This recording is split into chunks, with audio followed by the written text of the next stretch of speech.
Assalamualaikum warahmatullahi wabarakatuh. Perkenalkan, nama saya Nafila Salsabila, NIM C1B020144 dari kelas manajemen R003. Di sini saya akan membuat tugas dari mata kuliah akuntansi biaya yang berjudul biaya bahan baku. Pertama, pengertian biaya bahan baku. Pada dasarnya, bahan baku adalah seluruh bahan yang diperlukan dan digunakan untuk bisa membuat atau memproduksi suatu produk. Contoh sederhana dari bahan baku ini adalah kayu, dan juga paku yang dibuat untuk memproduksi kursi. Berdasarkan pengertian dari bahan baku ini, maka bisa kita simpulkan bahwa biaya bahan baku adalah suatu biaya yang dikeluarkan agar bisa memperoleh bahan baku yang siap untuk digunakan, yang di dalamnya mencakup biaya angkut, penyimpanan, dan juga operasional di dalamnya. Untuk itu, biaya bahan baku pun terbagi menjadi dua, yaitu bahan baku langsung dan biaya bahan baku tidak langsung. Biaya bahan baku langsung adalah biaya yang dikeluarkan untuk seluruh jenis bahan yang membentuk bagian ataupun integral yang pemakaiannya dirasa sangat signifikan dari bahan jadi. Sedangkan biaya bahan baku tidak langsung adalah biaya yang dikeluarkan untuk bahan baku yang diperlukan untuk bisa menyelesaikan suatu produk tapi skala pemakaian cenderung lebih kecil. Selanjutnya, unsur biaya yang membentuk harga pokok bahan baku yang dibeli. Bahan baku merupakan bahan yang membentuk bagian menyeluruh produk jadi. Bahan baku yang diolah oleh perusahaan manufaktur dapat diperoleh dari pembelian lokal, import, atau dari pengolahan sendiri. Dalam memperoleh bahan baku tersebut, banyak biaya yang juga dikeluarkan oleh perusahaan, yaitu biaya pergudangan, biaya perolehan lain, dan biaya pembelian.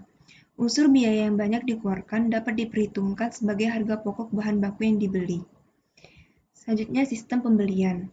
Pertama, prosedur permintaan pembelian bahan baku.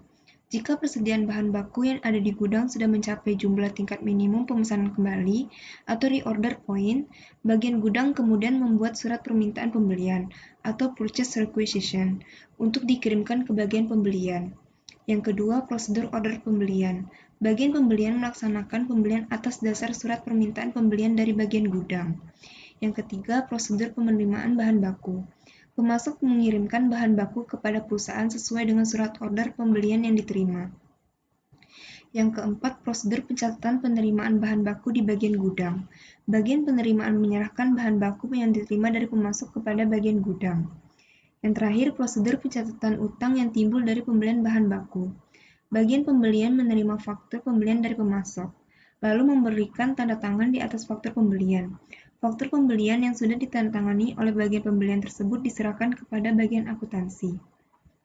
Selanjutnya, biaya yang diperhitungkan dalam harga pokok bahan baku yang dibeli. Harga pokok bahan baku terdiri dari harga beli, harga yang tercantum dalam faktur pembelian, ditambah dengan biaya-biaya pembelian dan biaya-biaya yang dikeluarkan untuk menyiapkan bahan baku tersebut dalam keadaan siap diolah. Harga beli dan biaya angkutan merupakan unsur yang mudah diperhitungkan sebagai harga pokok bahan baku, sedangkan biaya-biaya pesan, biaya penerima, pembongkaran, pemeriksaan, asuransi pergudangan, dan biaya akuntansi bahan baku merupakan unsur-unsur biaya yang sulit diperhitungkan kepada harga pokok bahan baku yang dibeli. Selanjutnya, biaya yang diperhitungkan dalam harga pokok bahan baku yang dibeli. Seringkali di dalam pembelian bahan baku, perusahaan membayar biaya angkutan untuk berbagai macam bahan baku yang dibeli. Perlakuan terhadap biaya angkutan ini dapat dibedakan sebagai berikut. Pertama, biaya angkutan diperlakukan sebagai tambahan harga pokok bahan baku yang dibeli. Kedua, biaya angkutan tidak diperhitungkan sebagai tambahan harga pokok bahan baku yang dibeli. Selanjutnya, unsur biaya yang diperhitungkan dalam harga pokok bahan baku. Unsur-unsur yang harus diperhitungkan dalam penentuan harga pokok produk ada 3, yaitu biaya bahan baku langsung, biaya tenaga kerja langsung, dan yang terakhir adalah biaya overhead pabrik atau perusahaan. Ini dia penjelasan tentang ketiganya. Harga pokok produk merupakan salah satu perhitungan utama untuk menentukan total harga pokok penjualan untuk perusahaan manufaktur. Salah satu metode akuntansi standar untuk menghitung harga pokok yang akurat adalah penggunaan 3 unsur dalam menentukan harga pokok produk. Yang pertama, bahan langsung yang digunakan. Yang kedua, tenaga kerja langsung. Yang ketiga, biaya tidak langsung. Baiklah, sekian dari saya. Wassalamualaikum warahmatullahi wabarakatuh.